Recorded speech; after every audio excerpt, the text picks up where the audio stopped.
नमस्कार, मैं हूँ प्रियंका तिवारी। मेरे चैनल में आप सभी का बहुत बहुत स्वागत है।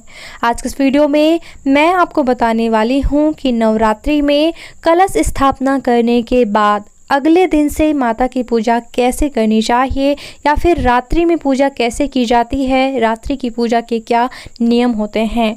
तो चलिए वीडियो शुरू करते हैं। लेकिन शुरू करने से पहले एक रिक्वेस्ट है आप सभी से कि प्लीज़ मेरे चैनल को सब्सक्राइब ज़रूर कर लिया करिए, ताकि इसी तरह आपको पूजा पाठ के वीडियोस मिलते रहें। चलिए वीडियो शुरू करते हैं। सबसे पहले मैं यहाँ पर आपको सुबह की पूजा विधि बताने जा रही हूँ और साथ ही साथ बीच में मैं आपको रात्रि की पूजा विधि के नियम भी बताऊंगी कि रात्रि की पूजा में किन विधियों को करना चाहिए और किन विधियों को नहीं करना चाहिए। तो किसी भी पूजा को शुरू करने से पहले एक आसन बिछाकर बैठ जाना चाहिए और अपने आप को पवित्र कर लेना चाहिए। भले ही आप नहाकर ही क्यों ना आए हों, कुश की मदद से अपने ऊपर 3 बार जल डालते हुए पवित्रीकरण करें और आचमन इत्यादि कर लेना चाहिए। उल्टे हाथ की मदद से सीधे हाथ में जल डालते हुए ओम केशवाय नमः, ओम माधवाय नमः, ओम नारायणाय नमः आचमन करें। चौथी बार ओम ऋषिकेशाय नमः बोलते हुए हाथ धो लें। अब हम माता पर चढ़े हुए सभी फूलों को उतार लेंगे। इन सभी फूलों को एकत्र करके हम एक पॉलीथिन में रख लेंगे। जब भी हम पूरी पूजा सामग्री विसर्जित करने जाएंगे, इन फूलों को भी हम विसर्जित कर देंगे। इसके अलावा माता का श्रृंगार हम नहीं उतारने वाले हैं। ये श्रृंगार की सामग्री थोड़ा सा हम एक साइड कर देंगे ताकि हमसे पूजा करते बने। लेकिन जो हमने चुनरी चढ़ाई थी, जो हमने माला चढ़ाया था, माता का कोई भी श्रृंगार नहीं उतारना चाहिए। यहाँ पर एक छोटी सी जानकारी देना चाहती हूँ। अगर आपके घर में 6 अंगुल से छोटी माता की मूर्ति है, आप जैसे अगर पीतल की मूर्ति में पूजा करते हो, 6 अंगुल की छोटी हो, तभी आप उन्हें रोज उनका श्रृंगार उतार करके और उन्हें पंचामृत से स्नान करवा सकते हैं। लेकिन अगर आपकी मूर्ति 6 अंगुल से बड़ी है या फिर जैसा कि हम प्रतिमा में पूजा कर रहे हैं, तो ऐसे में कोई श्रृंगार नहीं उतारना है। माता की मूर्ति प्रतिमा को बिल्कुल भी हिलाना डुलाना नहीं है, बल्कि जैसे कि हम यहाँ पर पूजा कर रहे हैं, जैसे कि स्नान कराने की भावना कर रहे हैं, उसी प्रकार से आपको जो है दूर से माता को प्रणाम करके स्नान और पूजन इत्यादि कर देना है। लेकिन फूल और चंदन को हमें साफ कर देना चाहिए। और ये जो हम अक्षत चढ़ाते हैं, इन चावलों को इकट्ठा करके हमें चिड़ियों को खिला देना चाहिए। किसी कारणवश अगर चिड़िया नहीं उपलब्ध हो पाती हैं, तो आप इन चावलों को इकट्ठा करके पंडित जी को भी दान कर सकते हैं या फिर किसी भी भूखे गरीब को जो है आप दान कर सकते हैं। इस तरह अच्छी प्रकार से धीरे धीरे आपको माता की चौकी साफ कर लेनी है। याद रखिएगा, अखंड दीपक नहीं हिलाना चाहिए, कलश नहीं हिलाना है, माता की प्रतिमा और गौरी गणेश को अधिक नहीं हिलाना चाहिए। पूरी अच्छी तरह से साफ सफाई हो जाने के बाद अब जैसा कि श्री गणेश से पूजन शुरू किया जाता है, तो सबसे पहले श्री गणेश को हम जल अर्पित करेंगे।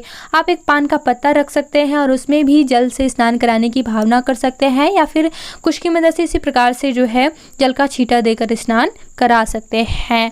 ओम गंगणपतये नमो नमः, ओम गौरी देव्यै नमः इस प्रकार से बोलते हुए गौरी गणेश को जल अर्पित करें। अगर आपने पंचामृत बनाया है तो पंचामृत से स्नान कराने के बाद जल से शुद्धोदक स्नान कराएं। स्नान आदि कराने के बाद वस्त्र की भावना करके आपको रोज मौली धागा अर्पित करना चाहिए। जनेऊ ज़रूरी नहीं है कि आप रोज बदलें, आप जो पहले दिन चढ़ा दिए होते हैं उसी को आप जो है रोज चढ़ा सकते हैं, क्योंकि यज्ञोपवीत जो है विशेष अवसरों पर ही बदला जाता है। और अगर आपकी सामर्थ्य हो तो आप रोज भी चढ़ा सकते हैं।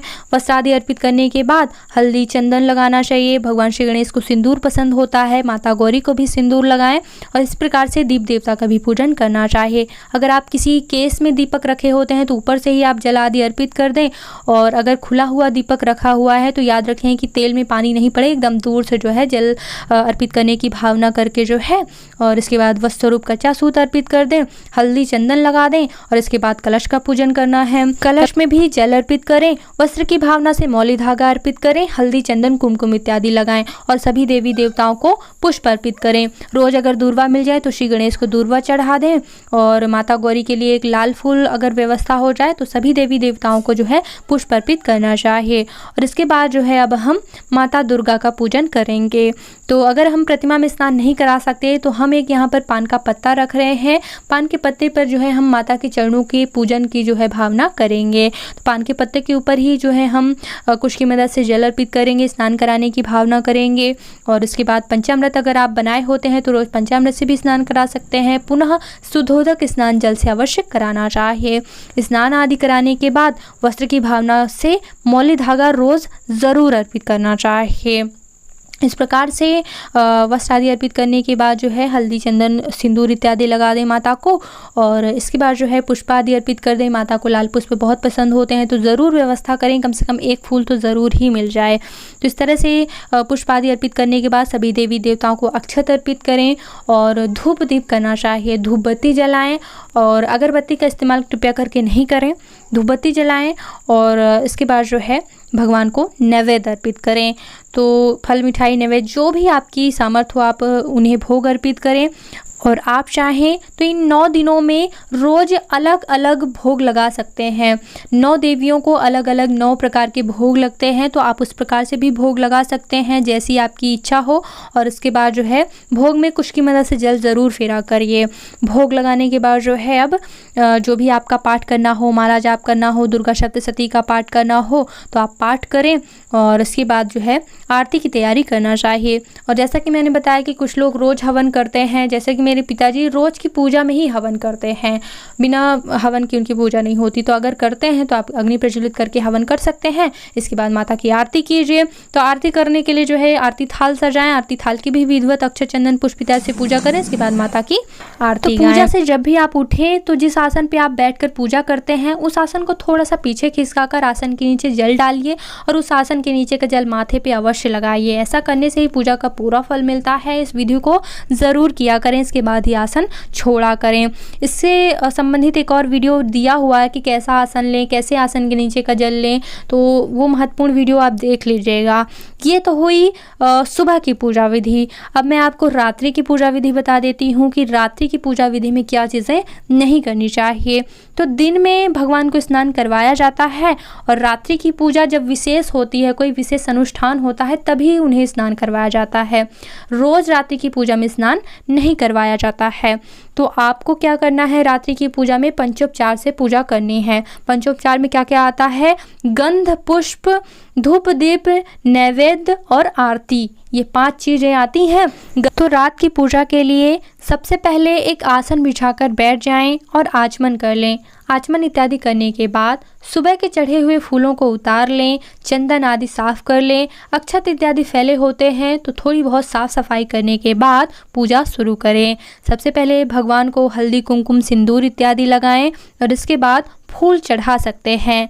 फूलों से संबंधित एक महत्वपूर्ण जानकारी कि रात्रि में फूल नहीं तोड़े जाते हैं। तो अगर आपने सूर्यास्त के पहले फूल तोड़े हैं, फूल उपलब्ध हैं, तभी आप फूल चढ़ाइएगा। और अगर फूल उपलब्ध ना हो तो कोई दिक्कत नहीं है, कोई इतना ज़्यादा अनिवार्य नहीं है। रात्रि की पूजा में आप बिना फूलों की भी पूजा कर सकते हैं। फूल इत्यादि अगर हों तो फूल चढ़ाएं, अक्षत इत्यादि अर्पित करें। इसके बाद धूप दीप करना चाहिए। तो धूप बत्ती जलाएं और भगवान को भोग लगाएं। फल, मिठाई, नैवेद्य जो भी आपके पास हो, माता रानी को भोग लगाने के बाद कुश की मदद से भोग में जल ज़रूर फेरें। और इसके बाद जो है आप जो भी पाठ करना चाहते हैं, आप अगर माला जाप करते हैं, दुर्गा सप्तशती का पाठ करते हैं, तो इस तरह से भोग लगाने के बाद आप पाठ वगैरह कर सकते हैं। इसके बाद जो है आपको आरती की तैयारी करनी चाहिए। तो आरती थाल सजाएं। आरती थाल की भी अक्षत, चंदन, पुष्प इत्यादि से पूजा करें। इसके बाद विधिवत रूप से आप आरती करें। माता की आरती करने के बाद अपने स्थान पर गोल गोल घूमकर प्रदक्षिणा करें। इसके बाद पूजा पाठ और व्रत में हुई गलतियों के लिए माता से क्षमा याचना ज़रूर करें। अपनी मनोकामना मांगें, प्रार्थना करें और इस प्रकार आपकी पूजा विधियां पूरी होती हैं। आसन छोड़ने से पहले आसन के नीचे का जल माथे पे अवश्य लगाइएगा और फिर थोड़ी देर बाद माता को शयन कराना चाहिए। तो इसके लिए अगर आपने फूल वगैरह चढ़ा के पूजा की है तो फूलों को उतार लें। इसके बाद माता को शयन करने के लिए प्रार्थना करके कहें। इस प्रकार से आपकी पूजा विधियां पूरी हो। तो उम्मीद करती हूँ ये वीडियो आपके लिए उपयोगी रहा होगा। मैंने अपने चैनल पर नवरात्रि से संबंधित 8-10 वीडियो डाले हुए हैं, उन वीडियो को आगे देख लीजिएगा। और भी कई महत्वपूर्ण वीडियोज़ हैं, उन सभी वीडियोज़ को चेक ज़रूर कीजिएगा।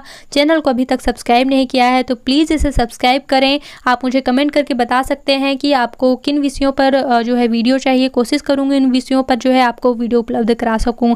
बेल आइकन पर प्रेस कर लेंगे तो मेरे आने वाले वीडियोज़ के नोटिफिकेशन आपको मिलते रहेंगे। वीडियो देखने के लिए बहुत बहुत धन्यवाद। जय माता रानी।